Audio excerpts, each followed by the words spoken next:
Becca and welcome to Becca and Books. And today I will be talking about four, actually I have a lot more, but four of the most underrated books of this century, I suppose. Not century, of this decade, let's say. I only have four because most of them are on Kindle and I cannot be asked to get my Kindle, charge it, yada yada yada. So just these. Maybe there will be some honorable mentions, but momentarily just these.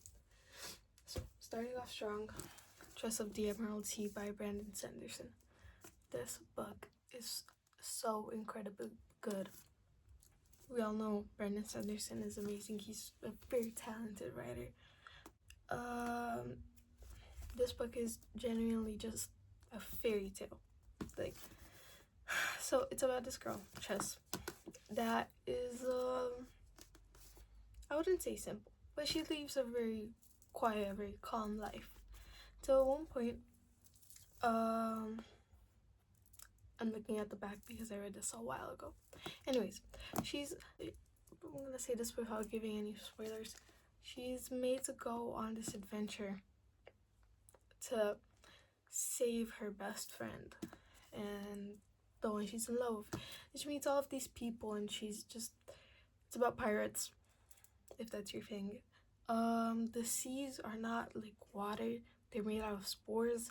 That's a big part of the book. I don't know, I think this is just great. And also Brandon Sanderson wrote this book for his wife, so I think that's very sweet. And this is genuinely one of my top 10 books ever. Yeah, another very great book that I don't see anyone talking about. I mean, this book doesn't even have a fandom, even though it's written by the amazing Rick Riordan, which Rick Riordan, if you don't know, wrote the Percy Jackson books. Amazing series. The amount of times I've reread that series is absolutely insane. But this is one of his books that isn't done justice. So it's called Daughter of the Deep, and it's about this girl, Anna Dakar, that she practically lives and just studies at this prestigious academy for marine biology and such. Anyways, at one point she goes on a field trip. Actually, I'm not sure if I'm gonna give spoilers, but she goes on a field trip, and when she looks back, the school is like blown up. Now she has to find out who did it and why, and if there's a traitor and such. Of course, like, the people who blew up the school want to blow up the people who are on the field trip as well, so they go after them. And it's a very adventurous story. It has a slight romance subplot, but it's very slow burn, so if it's like not your thing, don't worry about it. It's still good to read. Anyways, amazing book. 10 out of 10. Yeah, 10 out of 10. I've reread this 3 times, perhaps, in the same month. Very good.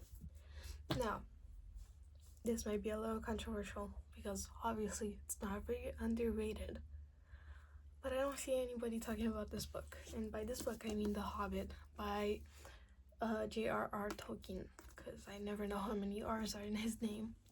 Anyways, The Hobbit. First of all, look at my copy. Amazing. This is just a wonderful copy. It's a hardback, has its own little bookmark. Great. It's absolutely great. I even think it has pictures. I know I came across one at one point. And now, I'm not saying I read picture books, but also just look at that. That's very pretty. Anyways, Lord of the Rings trilogy, or whatever, the movies, all of that universe, it's very, very popular, as we all know. But I feel like no one talks about the book. The book is so good. It's a little more colorful than you would think, like, than the movies, I suppose. And I don't know, it's filled with song, it's filled with joy, it's filled with happy, sarcastic moments. I think it's very cool and a very good book to read, and it just makes you go into this little fantasy moment, into another world, practically. It's very hard to, what? It's very easy to imagine because obviously it has earth elements. Anyways, it's an amazing book. I love it. I give my heart out to this one.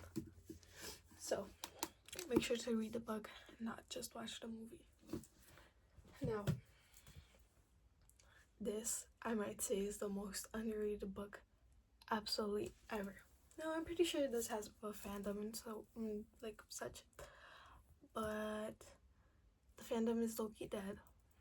The people who read it a long time ago. So, I think I should just remind the people of how good this book is. And that is, excuse my atrocious copy of it. It is very loved. The Name of the Wind by Patrick Rothfuss. Rothfuss. I'm not sure how to pronounce his name. Excuse me. No, I am also a victim of the reading it a long time ago. Now, I have nothing bad to say about this book. It's compelling. It makes you want to know more. It makes you want to be more as a person. I'm not even sure who it's about anymore. I remembered. Okay, so it's about this boy. Okay, let's start off with this. A bartender, I don't know, he's working, he's in his barn, he's in his tavern. Some people come, like, and they're like, oh, this guy's injured, help him, and he helps him. And they tell the story of, I'm not even gonna pronounce that. Kvothe. Kvote. I'm just gonna say like that, Kvote. And whatever. And then the next day or something like that, an interviewer comes to his tavern. It's like, I know you're him. And he interviews him, and it's just basically his life story. It's a very good. It's like The Hobbit, I suppose. I mean, it's fantasy, of course. But it's so good.